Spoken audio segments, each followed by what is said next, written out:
Bismillahirrahmanirrahim. Assalamualaikum warahmatullahi wabarakatuh.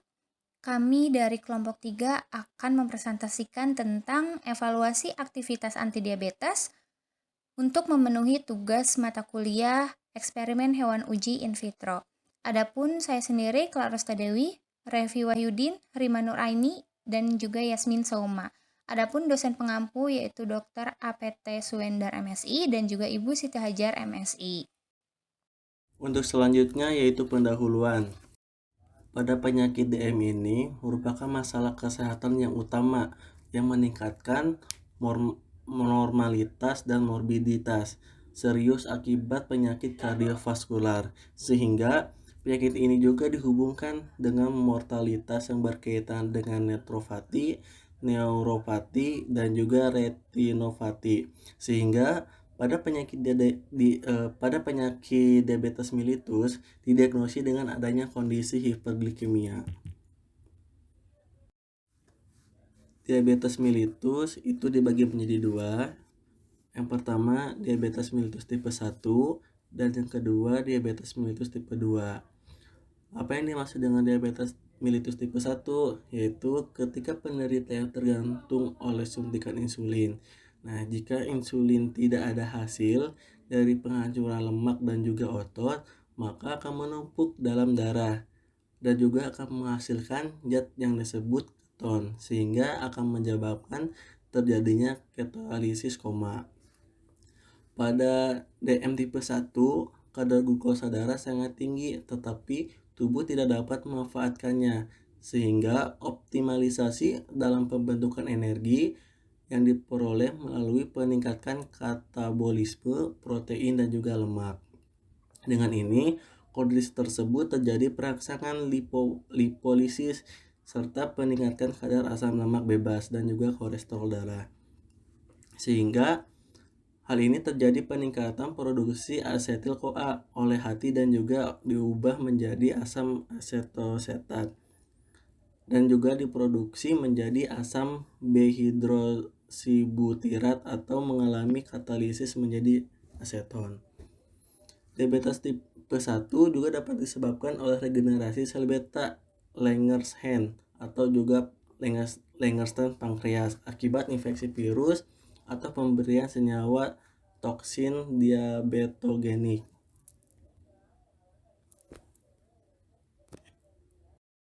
Selanjutnya yang kedua yaitu diabetes tipe 2. Pada diabetes tipe 2 ini penderita tidak tergantung pada insulin atau non-insulin dependent diabetes mellitus.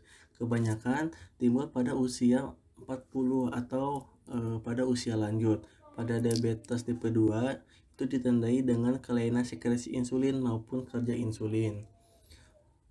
Pada diabetes tipe 2 atau pemula pendewasaan ditandai dengan kondisi sel beta pankreas masih cukup baik sehingga masih mampu mensekresi insulin namun dalam kondisi relatif defisiensi. Pada perkembangan tipe 2, penyakit ini suatu bentuk umum dari diabetes mellitus dan sangat terkait dengan sejarah keluarga yang mengalami diabetes.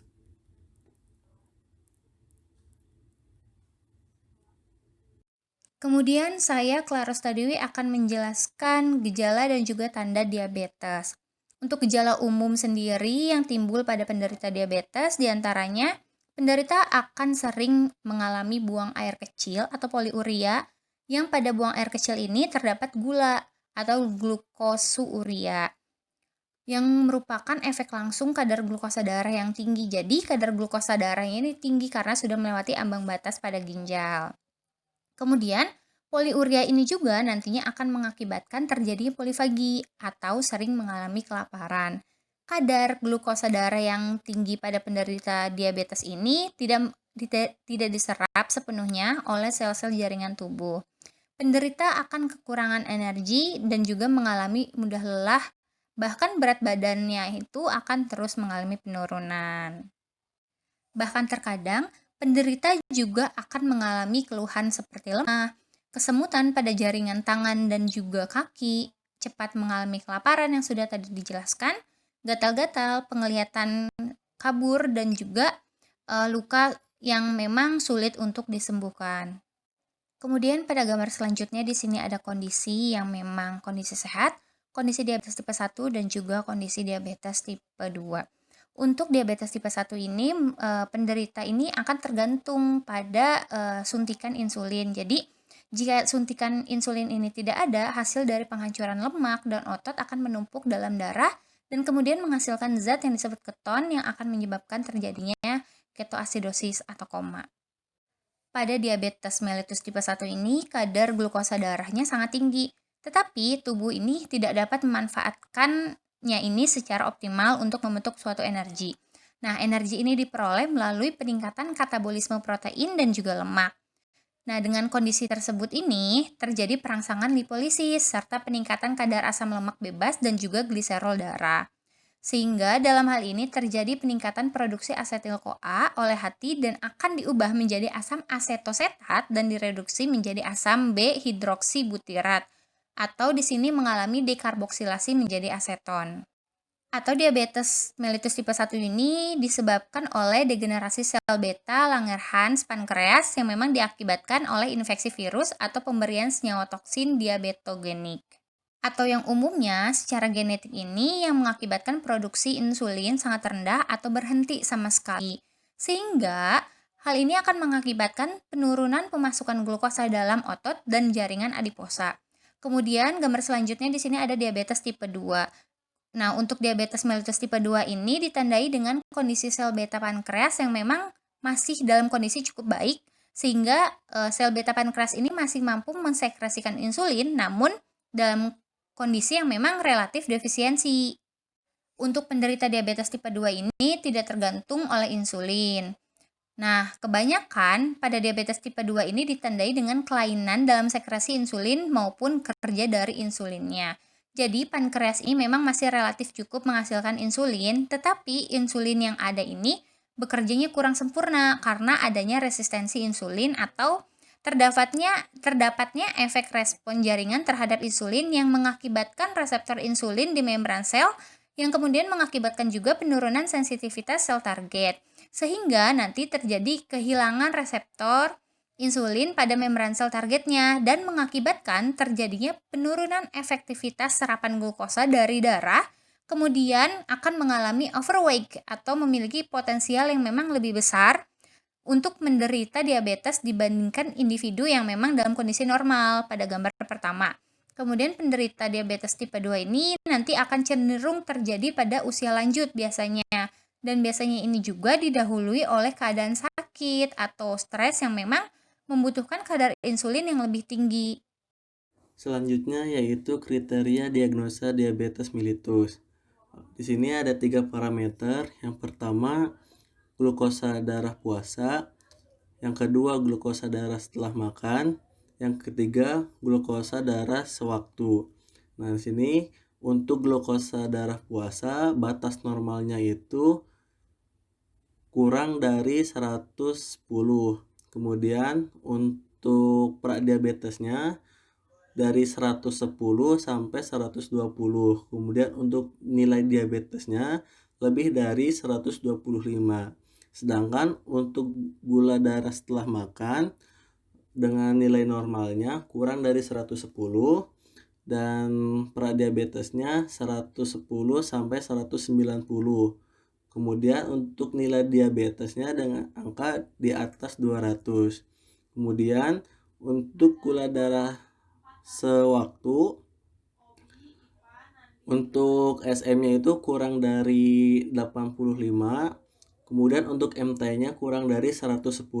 Kemudian untuk pradiabetnya untuk nilai SM kurang lebih dari 85 sampai 130, untuk MT-nya lebih dari 110 sampai 140. Kemudian untuk nilai diabetesnya pada nilai SM lebih dari 130 dan untuk nilai MT lebih dari 140. Kemudian saya Clara akan menjelaskan tentang flavonoid. Flavonoid sendiri di sini terkandung dalam Simplicia yang memang digunakan sebagai bahan baku di sini yaitu ubi jalar ungu.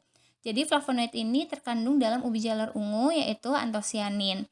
flavonoid sendiri memiliki efek hipoglikemik dengan beberapa mekanisme. Yang pertama, flavonoid ini akan menghambat absorpsi glukosa, meningkatkan toleransi glukosa, merangsang pelepasan insulin, atau bahkan bertindak seperti insulin, yaitu meningkatkan ambilan glukosa oleh jaringan perifer serta mengatur enzim-enzim yang memang berperan dalam metabolisme karbohidrat. Bahkan, penelitian lain secara lebih spesifik ini menyebutkan bahwa senyawa quercetin, satu jenis flavonoid dari subkelas flavonol, memang memiliki potensi sebagai agen hipoglikemik melalui mekanisme penghambatan terhadap enzim alfa amilase, di mana enzim alfa amilase ini berperan dalam pemecahan karbohidrat. Kemudian ada juga penelitian secara in vitro juga menunjukkan bahwa quercetin berpotensi sebagai inhibitor transport glukosa oleh intestinal GLUT2 dan GLUT5 yang memang GLUT2 dan GLUT5 ini bertanggung jawab pada absorpsi glukosa di dalam usus halus. Sehingga hal inilah yang memang menyebabkan quercetin dapat menurunkan kadar glukosa dalam darah. Jadi, senyawa flavonoid di sini dapat menurunkan atau memiliki aktivitas sebagai antidiabetes. Seperti yang kita tahu bahwa diabetes tipe 2 ini memang diakibatkan oleh kerusakan sel sehingga produksi insulin akan menurun. Nah, senyawa flavonoid di sini dalam bentuk glikosida ini bertindak sebagai penangkap radikal bebas hidroksil sehingga nantinya dapat mencegah aksi diabetogenik. Nah, flavonoid di sini juga berfungsi dalam melindungi sel terhadap paparan radikal bebas, sehingga nantinya flavonoid ini akan menghambat progres kerusakan sel. Kemudian selanjutnya saya Clara akan menjelaskan hewan percobaan yang digunakan pada penelitian kali ini yaitu mencit atau Mus musculus L. Nah, kenapa sih menggunakan mencit? Karena mencit ini merupakan salah satu hewan mamalia nokturnal dan hewan ini juga biasanya banyak dilakukan atau digunakan pada percobaan efisien yang memang banyak dipilih dan digunakan dalam penelitian. Kenapa? Karena memang mencit ini mudah dipelihara dan juga tidak tempatnya itu tidak terlalu luas gitu. Tempat yang memang diperlukan ini tidak terlalu luas, kemudian waktu hamil yang memang juga singkat sehingga hal ini banyak mencit yang memang memiliki anak perkelahiran yang banyak. Mencit dan tikus putih memang memiliki banyak data toksikologi sehingga hal ini akan mempermudah dalam membandingkan toksisitas zat-zat kimia. Sehingga dalam ini kami memutuskan untuk menggunakan mencit sebagai hewan percobaannya. Selanjutnya saya Clara akan menjelaskan bahan uji yang kami gunakan pada penelitian kali ini yaitu ubi jalar. Nah, ubi jalar ini merupakan jenis tanaman yang memang banyak dikonsumsi oleh masyarakat bahkan dibudidayakan oleh masyarakat. Karena di sini banyak sekali rebusan daun ubi jalar yang memang digunakan secara empiris oleh masyarakat sebagai antidiabetik oral. Karena daun ubi jalar ini banyak mengandung senyawa polifenol yang memang memiliki fungsi fisiologi seperti antioksidan, anti kanker, bahkan anti diabetes dan juga antimikroba. Dan juga ada beberapa penelitian yang menyebutkan bahwa ubi jalar ini baik bagian daunnya ini maupun ubinya mengandung senyawa yang memang memiliki aktivitas antidiabetik yang dapat menurunkan glukosa darah secara signifikan pada tikus percobaan atau pada mencit percobaan karena di sini kami menggunakan mencit pada uji cobanya. Dan juga dalam penelitian membuktikan bahwa banyak sekali penelitian yang membuktikan bahwa ekstrak air dari daun batang ubi jalar dapat menurunkan glukosa darah pada tikus putih jantan Galoruistar hiperglikemik yang diinduksi dengan streptozotocin. Karena di sini kami juga menggunakan streptozotocin. Nah, banyak juga bahkan penelitian yang dilakukan oleh Li et al. Ekstrak dari flavonoid daun ubi jalar ini memiliki aktivitas antidiabetik gitu sehingga hal ini kami menggunakan ubi jalar ungu sebagai antidiabetiknya. Selanjutnya yaitu streptozotocin. Streptozotocin ini yaitu sebagai subjek penelitian yang digunakan untuk mencit atau mus musculus yang dapat digunakan sebagai induksi oleh streptozotocin. Streptozotocin adalah suatu analog Tritonsaurea yang sering digunakan untuk menginduksi diabetes pada hewan percobaan. Streptozotocin merupakan reaksi terhadap sel beta pankreas disertai dengan perubahan karakteristik pada insulin darah dan konsentrasi glukosa yang menyebabkan hiperglikemia yang menurunkan level insulin dan darah. Streptozotocin juga dapat diberi secara intravena maupun intraperiontal. Streptozotocin menembus sel beta Langerhans melalui transporter glukosa GLUT2. Aksi streptozotocin intraseluler menghasilkan perubahan DNA sel beta pankreas.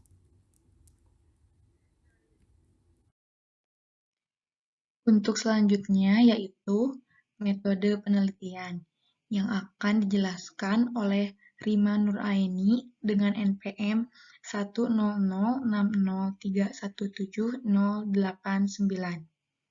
Penelitian ini dilakukan untuk menguji aktivitas daun ubi jalar yang mengandung flavonoid untuk menurunkan kadar glukosa darah terhadap mencit Swiss Webster jantan dengan metode streptozotocin. Tahapan penelitian yang akan dilakukan meliputi pengadaan simplisia, determinasi simplisia, pengolahan simplisia, penapisan fitokimia pada simplisia, dan ekstraksi yang dilakukan terhadap golongan senyawa flavonoid, alkaloid, saponin, tanin, dan steroid. Dilakukan pengujian parameter standarisasi yaitu parameter spesifik dan parameter non-spesifik. Selanjutnya dilakukan aklimatisasi hewan uji dan pengujian aktivitas antidiabetes. Pengujian aktivitas antidiabetes di laboratorium terhadap 24 ekor hewan uji yang akan dibagi menjadi 6 kelompok perlakuan. Yang pertama, kelompok kontrol negatif, lalu kelompok kontrol positif, lalu kelompok pembanding, kemudian kelompok uji 1, 2, dan 3. Hewan uji sebelumnya dipuasakan selama 12 jam. Kemudian, hewan uji diberikan sediaan sesuai dengan kelompoknya masing-masing dan gula darah mencit dicek. Masing-masing mencit diinduksi dengan streptozotocin dengan dosis 100 mg per kilogram berat badan, kecuali kelompok negatif. Kemudian, masing-masing mencit dicek gula darah dengan menggunakan glukotes.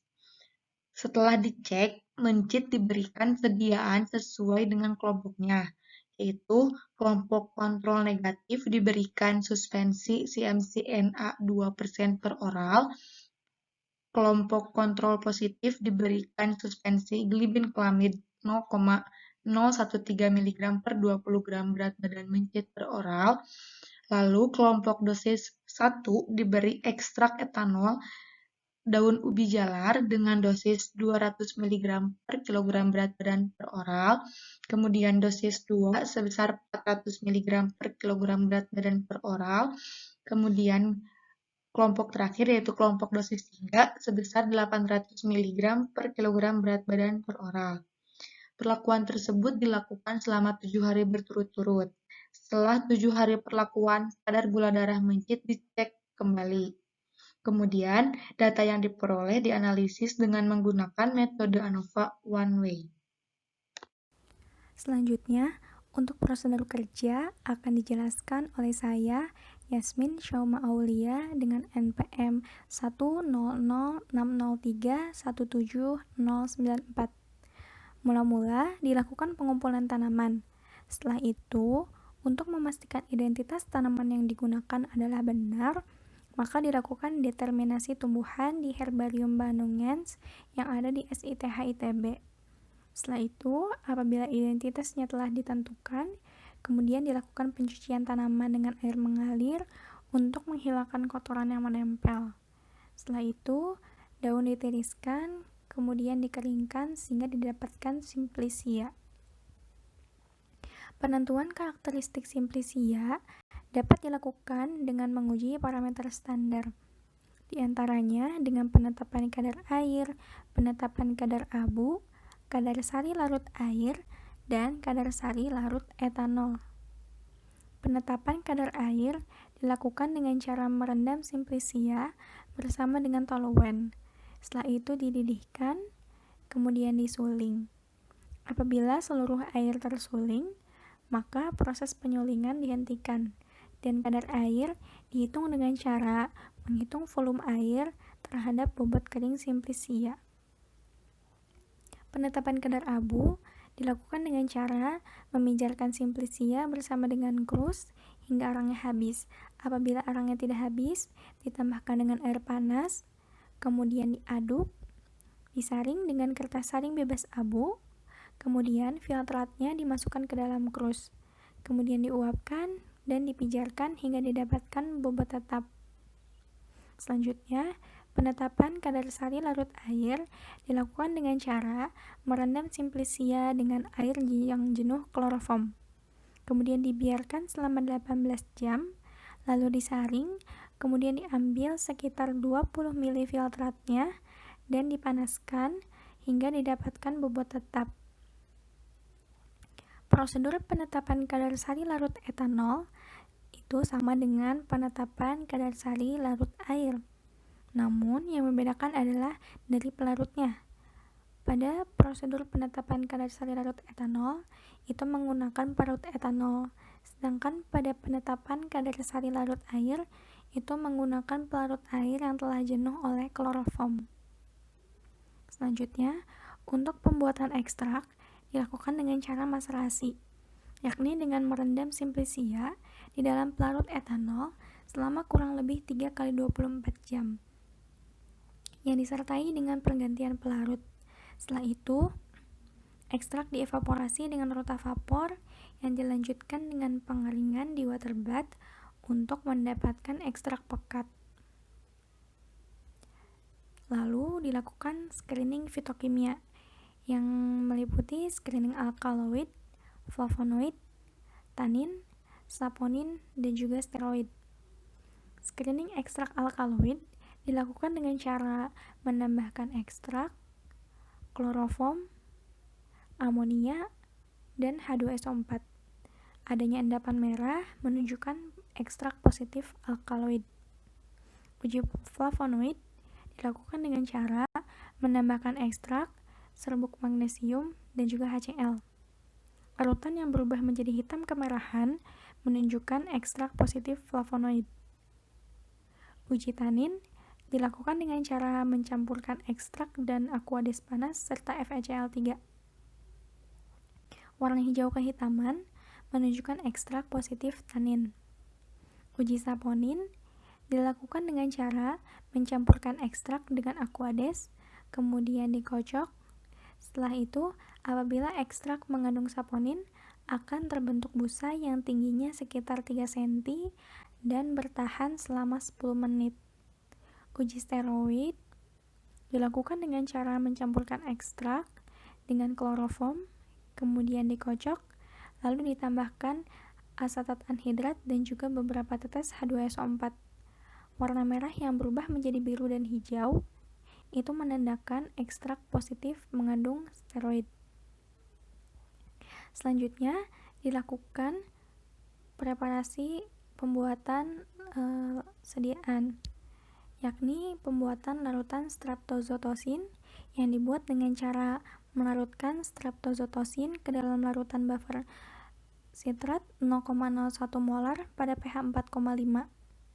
Sementara suspensi CMCNA 2% dibuat dengan cara menimbang 2 gram CMCNA, kemudian digerus dan ditambahkan dengan 10 ml aquades panas hingga homogen. Setelah itu suspensinya di-add dengan aquades sebanyak 100 ml. Sedangkan suspensi glibenclamid digunakan dengan cara menggerus tablet, kemudian serbuknya ditimbang sesuai dengan dosis yang dibutuhkan dan berdasarkan berat masing-masing mencit. Lalu serbuknya dicampurkan dengan 10 ml suspensi CMCNA 2%.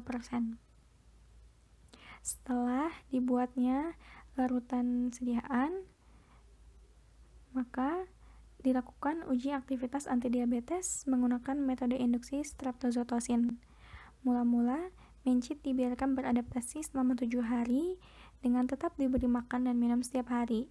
Kemudian pada hari ke-8, tikus dipuasakan selama 12 jam, namun masih diberi minum. Kemudian di hari ke-9-nya, mencit dikelompokkan menjadi 6 kelompok, yang masing-masing kelompok terdiri dari 4 mencit.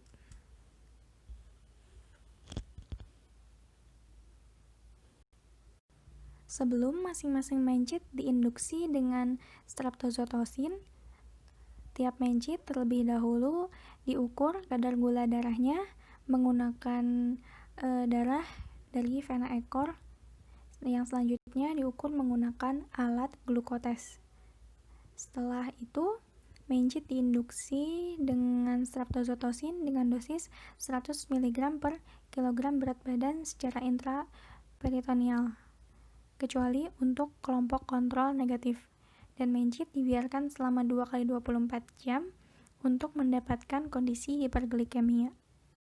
Setelah mencit diinduksi selama 2x24 jam menggunakan streptozotosin, kemudian kadar gula darah mencit diukur lagi menggunakan glukotes. Setelah diukur, kemudian mencit diberikan sediaan sesuai dengan kelompoknya.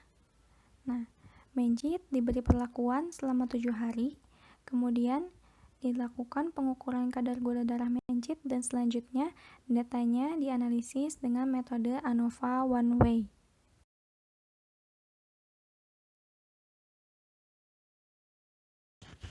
Terima kasih atas perhatiannya. Mohon maaf apabila masih banyak kekurangan ataupun kesalahan. Terima kasih. Wassalamualaikum warahmatullahi wabarakatuh.